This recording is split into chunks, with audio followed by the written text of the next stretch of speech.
जय श्री राधा कृष्ण भक्तों। श्री कुंज बिहारी श्री हरिदास। मेरी तो मेरे श्याम से यही एक अरदास है, कुछ दे या ना दे श्याम, अपने इन भक्तों को दो आंसू तो दे ही दे। चरणों में बहाने को नरसी ने बहाए थे, मीरा ने बहाए थे। जब जब कोई रोया तुम दौड़ के आए थे, है ना।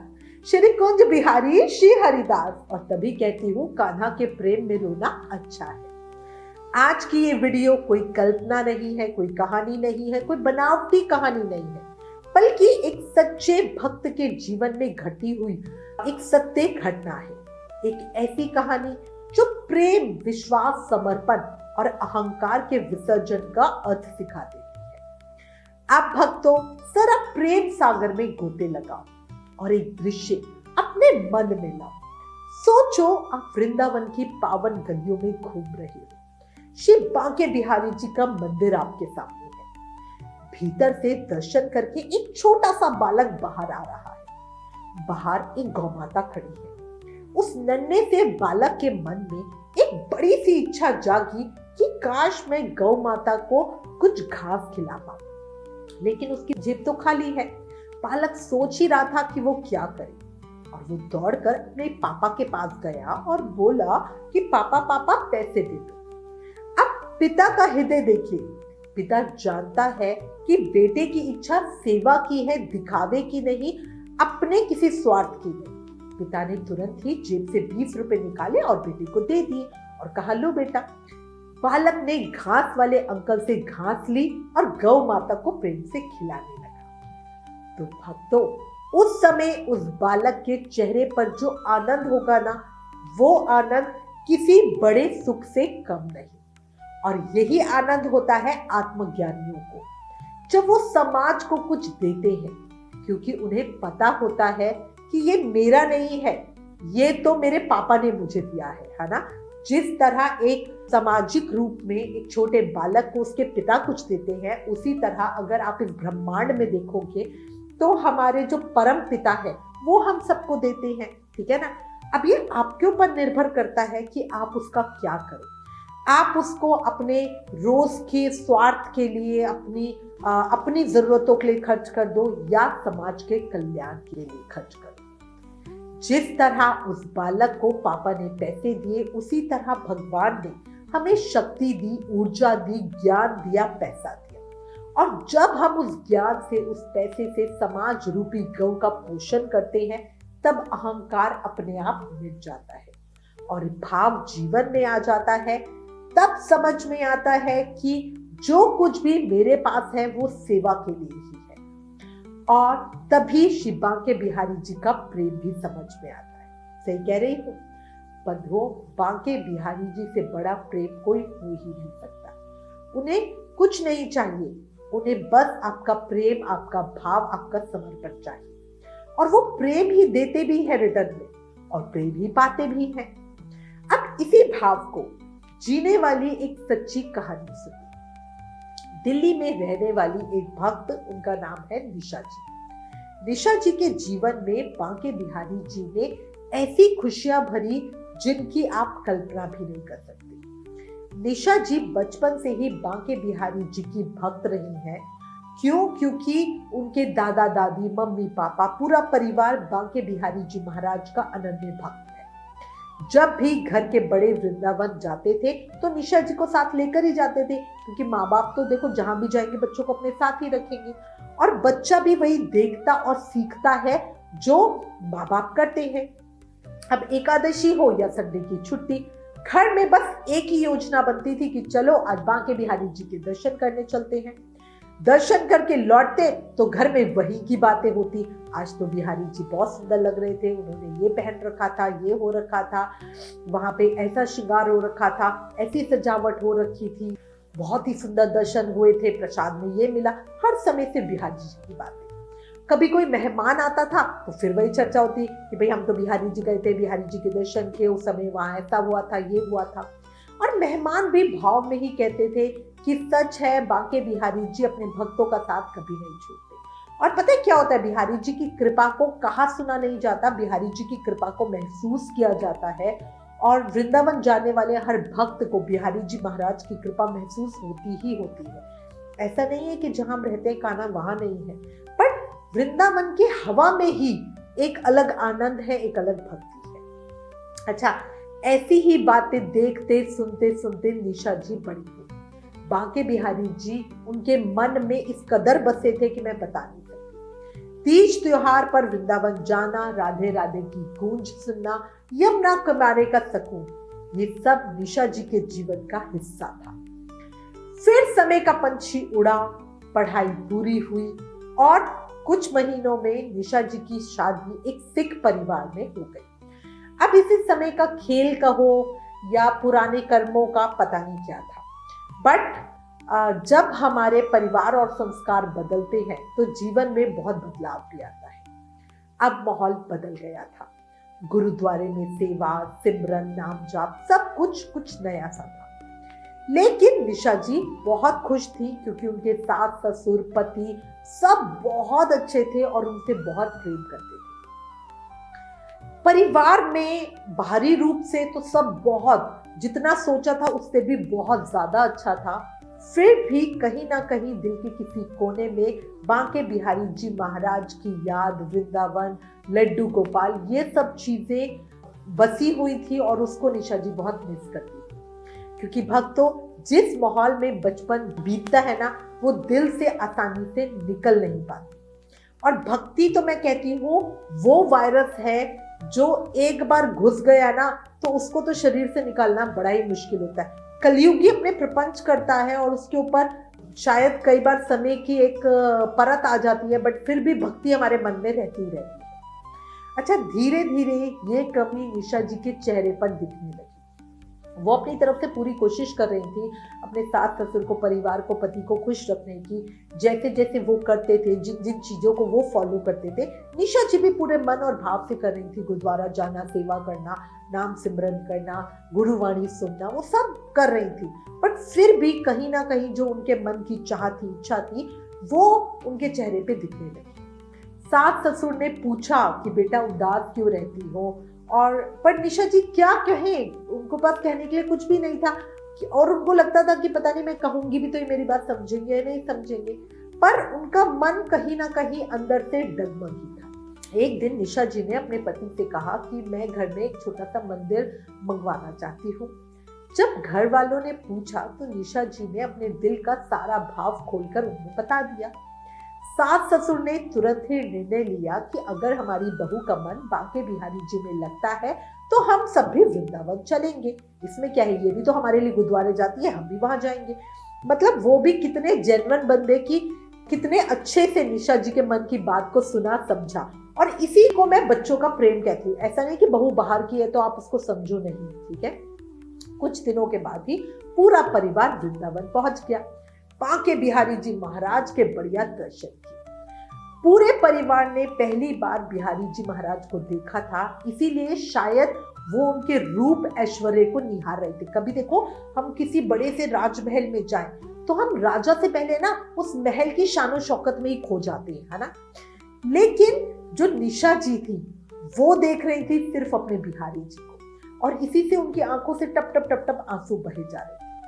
जब परिवार ने निशा जी को देखा और उन्होंने देखा कि वो बिहारी जी के सामने कैसे रो रही है, आंसू में डूबी हुई है, प्रेम में डूबी हुई है, और उनको कुछ पता ही नहीं चल रहा, वो आवाज लगा रहे, वो आवाज नहीं सुन पा रही है, तो उनके सास ससुर समझ गए कि ये साधारण भक्त नहीं है, ये बिहारी जी की अनन्य भक्त है।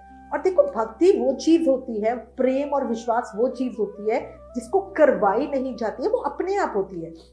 अगर आपका विश्वास बिहारी जी पे है तो चाहे कोई कुछ कह दे, आप किसी के चमत्कार सुन लो, आप बिहारी जी महाराज के ऊपर ही आपकी आस्था प्रेम रहेगा। बट अगर हमारा मन, हमारा विश्वास किसी एक पे नहीं है, आपने सुना कि भाई माता रानी ने चमत्कार कर दिया तो आप तुरंत ही माता रानी की भक्ति शुरू कर दोगे। आपने सुना कि भाई वहां पे तो फला बाबा है, उन्होंने किया तो आप उन्हीं की शुरू कर दोगे। बट अगर आपका विश्वास और भाव पक्का होगा ना, तो आपको पता है कि आपके जीवन में जो होना है, जो मिलना है, जो करना है, सिर्फ मेरे बिहारी जी। अब हमारी निशा जी उस दिन उधर मंदिर में कितने ही घंटे खड़ी रही मैं बता नहीं सकती। और उनके पति और सास ससुर बिहारी जी से ज्यादा निशा जी को देख रहे थे, उनके भाव को देख रहे थे। और उनको मतलब एक बड़ी ही अच्छी फीलिंग आ रही थी कि हमारे घर तो कितनी ही अच्छी बहू आई है, उसका कितना ऊंचा भाव है। अपने आराध्य को देखकर रोना है ना, हर किसी के बस की बात नहीं होती। कई तो मंदिर में खड़े खड़े ही परेशान हो रहे हैं, बड़े धक्के हो रहे हैं, चलो चलते हैं, ठीक है। वो भक्ति होते हैं जो घंटों तक बिना आराम से खड़े रहते हैं, उनको कोई धक्का नहीं लगता, उनको कोई परेशानी नहीं होती। चलो बिहारी जी महाराज के बढ़िया दर्शन करके जब दोपहर में मंदिर के पट हुए, उसके बाद सारे के सारे आ गए। फिर जहाँ रुके हुए थे वहां रुके। उसके बाद शाम के समय वो दोबारा से दर्शनों के लिए गए। फिर राधा वल्लभ जी के, राधा रमन जी के बढ़िया दर्शन किए, यमुना जी को प्रणाम किया, दीपदान किया, सब बहुत बढ़िया से हो गया। अच्छा, इस बीच में उनके सास ससुर ने अपनी बहू के लिए जो किया वो मैं कहती हूँ एक मिसाल की तरह है। जब निशा जी राधा रमन मंदिर से बाहर आई तब ससुर जी ने निशा जी को लड्डू गोपाल की एक सुंदर प्यारी सी प्रतिमा दी और कहा, आज से तू अपने ठाकुर जी की ही सेवा करना, बिहारी जी को अपने साथ ले चल। निशा जी की खुशी का ठिकाना नहीं था। वो उस समय को, उस फीलिंग को शब्दों में बता नहीं सकते। और आप भी महसूस करके देखना, जो आपके जीवन की सबसे बड़ी खुशी हो उसको कोई इस तरह आपके हाथों में लाके रख। घर आकर उसी मंदिर में निशा जी ने लड्डू गोपाल जी को विराजित करा और उनका नाम रखा केशव। सुबह शाम सेवा, आरती, भोग, राधे राधे का जाप, पूरा घर का वातावरण ही बदल गया। और भक्तों, कुछ ही महीनों में परिवार को वो सब मिलने लगा जो सालों की मेहनत के बाद भी उन्हें नहीं मिला था। बंद पड़ा कारखाना, चल पड़ा, सारे काम बनने लगे, समाज में उनका सम्मान इतना अधिक बढ़ गया और पैसे तो जैसे बरस रहा था घर में। अब क्या होता है, जब हमारे साथ कुछ इस तरह की घटनाएं होती है ना, तो परिवार वालों का विश्वास भी बढ़ जाता है। अरे जब से लड्डू गोपाल जी आए ना, ये तो बड़ा अच्छा हो रहा है, जब से लड्डू गोपाल जी आए ये तो बड़ा अच्छा हो रहा है। और धीरे धीरे जैसे खुशियों की तो लाइन सी लग गई। कुछ सालों बाद ससुर जी का स्वर्गवास हो गया। दुख तो था, लेकिन बिहारी जी की कृपा से परिवार संभल ही गया। फिर देवर की शादी हुई। घर छोटा था तो निशा जी दूसरा घर लेकर पुराना घर देवर को सौंप दिया गया। निशा जी का दिल भारी था क्योंकि वो घर नहीं था, वो मंदिर था। लड्डू गोपाल जी वहीं रह गए। कैसे, मतलब क्योंकि देखो, एक घर के अंदर सदस्य ऐसे ही नहीं होते कि भाई मेरे लड्डू गोपाल जी तो मैं उठा के ले गई। फिर एक दिन निशा जी ने अपनी सासू माँ से बड़े प्यार से पूछा, मम्मी क्या हम ठाकुर जी को ले जाएं? और सासू माँ भी बोली, ले जा बेटा, ये तेरे ही हैं, तू ही तो इनकी सेवा करती है। निशा जी बड़े प्रेम, सम्मान, प्यार और शास्त्रीय विधि से ठाकुर जी को नए घर में ले आए। सब बढ़िया चल रहा था, भक्ति प्रेम बहुत बढ़िया चल रहा था। कुछ समय बाद निशा जी ने एक सुंदर कन्या को जन्म दिया। अब उन्हें तो ऐसा लगता था कि जैसे उनका परिवार पूरा हो गया। उनके छोटे से बाल गोपाल, प्यारी सी बिटिया, पति पत्नी का प्रेम, सब बहुत बढ़िया। भक्ति प्रेम आनंद से चल रहा था। धीरे धीरे बिटिया बड़ी हुई। निशा जी बिटिया को भी कान्हा की सेवा पूजा, जब भी निशा जी सेवा पूजा करती उनकी बिटिया उन्हीं के साथ बैठी रहती। धीरे धीरे बिटिया बड़ी हो रही थी। एक समय रक्षाबंधन का त्योहार आया तो बेटी बोल रही थी कि मम्मी मेरा भाई नहीं है, मैं किसको राखी बांधूं? तो निशा जी ने हंसकर बोला कि कौन कहता है, केशु है ना तेरा भाई। और इसके बाद निशा जी, उनकी बेटी, उनके पति ने अपने लल्लू, अपने लाला के साथ, अपने लड्डू गोपाल के साथ बहुत सुंदर रक्षाबंधन का पर्व बनाया। सेवा, पूजा, भक्ति सब बड़े प्रेम से मजे से चल रही थी। अच्छा, अब उनके जीवन का एक बड़ा सुंदर प्रसंग और सुनो। रक्षाबंधन के कुछ दिनों बाद की बात है। एक रात जब निशा जी सो गई तभी उनके कानों में जैसे आवाज आई कि मैया मैया मुझे नींद आ रही है, मैया मुझे नींद आ रही है। निशा जी एकदम घबरा के उठी। उन्होंने देखा पति और बेटी उनके साथ बगल में ही सो रहे हैं। तभी उन्हें याद आया कि हाय मेरा केशु। वो भाग कर गई और देखा लड्डू गोपाल जैसे इंतजार कर रहे हो, वो सिंहासन पर बैठे हुए थे। निशा जी की ममता ऐसी उमड़ी, आंखों से आंसू ही आंसू। निशा जी ने ठाकुर जी को उठा लिया, सीने से लगा लिया। हाय मेरा लल्ला, हाय मेरा लल्ला। आंसू बहते रहे और निशा जी बोल रही है, लल्ला मुझे माफ कर दे, लल्ला मुझे माफ कर दे, तू सोया नहीं, हाय मेरी आंख कैसे लग गई। उस दिन निशा जी अपने लड्डू गोपाल को शयन करवाना भूल गई थी, पर इस घटना ने लड्डू गोपाल का प्रेम निशा जी को दिखा दिया। उनकी लीला साक्षात निशा जी के सामने थी। और एक कहते हैं ना कि जब हम अपने लाला को प्यार करते हैं और हमारे लाला भी हमें उतना ही प्यार करते हैं, तो भक्त के लिए इससे बड़ी और कोई बात नहीं होती। निशा जी सेवा में चूकी थी, इसलिए दुखी थी, और वो दुख उनको बहुत ज्यादा था, क्योंकि देखो हम हर सेवा, हर पूजा, हर चीज अपने लाला के लिए करते हैं, अपने भगवान के लिए करते हैं। अगर उसी में हमसे चूक हो जाती है ना, तो यही चीज एक भक्त के लिए सबसे बड़ी दुख की बात होती है। पर वो दिन ऐसा था कि निशा जी के मन में जो एक दुख था वो तो था, पर अब उन्हें अपने लड्डू गोपाल की, अपने लाला की जो लीलाएं थी वो साक्षात प्रकट रूप में दिखती थी, उन्हें महसूस होती थी। बहुत बार उन्होंने लाला की अनेकों लीलाएं देखी थी और उनके लाला उनके साथ बहुत नटखट घटनाएं भी करते थे। अगर उनको ये मुकुट नहीं पहनना तो नहीं पहनना, वो अपने आप गिरता रहेगा, वो निशा जी कितनी बार सेट कर ले वो बैठेगा ही नहीं। और उनके मन में भाव आता था कि नहीं वो पीला वाला पहनाओ। अब वो ड्रेस से मैच नहीं कर रहा, इसलिए उनको लगता था निशा जी को कि नहीं भाई ये वाला पहन लो, बट नहीं, पहनना है तो पीला ही पहनना है ना। इस तरह की कितनी अनेकों बार घटनाएं हुई। एक और बड़ी सुंदर घटना बताती हूँ। एक दिन क्या हुआ, निशा जी ने भाव से अपने लड्डू गोपाल को दूध का भोग लगाया और भाव में कहती जा रही थी, वो उनको चम्मच से पिला रही थी और बोल रही थी, लाला एक चम्मच और, एक चम्मच और, एक चम्मच और पता है, आप विश्वास करना, आपको ये वैसे सुनी सुनाई बात लगेगी, बट विश्वास करना, पूरा ग्लास खाली हो गया। जब उनके पति ने ये देखा तो उनकी आंखों में आंसू थे, लिटरली वाले बता रही हूँ, सही वाले। बहुत छोटी बात लग रही है, बीच में हमने सुना भी था ठाकुर जी ने दूध पिया, बट निशा जी के साथ ये एक्चुअल हुआ है। देखो जो कुछ हमारे पास है सब हमारे कान्हा की कृपा ही है। और अंत में बस यही कहूंगी, चमत्कार भगवान नहीं दिखाते, चमत्कार आपका विश्वास दिखाता है, आपका प्रेम दिखाता है। और जहां विश्वास होता है वहां भगवान साक्षात प्रकट हो जाते हैं। सही कह रही हूं। अब लास्ट में अपने कान्हा के शीश चरणों में एक प्रार्थना, गोविंद प्यारे, कभी न छूटे साथ तुम्हारा, कभी न तुमसे दूरी हो, क्षण भर को भी तुम्हें बुला दूं, ऐसी कभी ना मजबूरी हो, जन्म जन्म तक साथ रहे हम, ऐसा गठबंधन कर दो, दीन दयाल दया निधि दाता, दीनानाथ दया कर दो, मेरी खाली झोली अपने प्रेम सुधा रस से भर दो, अपने प्रेम सुधा रस से भर दो। बोला बांके बिहारी लाल की जय, मोर मुकुट बंसरी वाले की जय, वृंदावन बिहारी लाल की जय। अगर ये प्रसंग, ये कथा, ये सत्य घटना आपके दिल को छू गई तो प्लीज वीडियो को लाइक करें, चैनल को सब्सक्राइब करें। भक्तों, आज की इस प्रसंग का सार बस इतना ही है कि भक्ति वो नहीं जो दिखे, भक्ति वो है जो किसी को दुख ना दे। लल्ला की सेवा में तुलसी माँ का मान रखिए।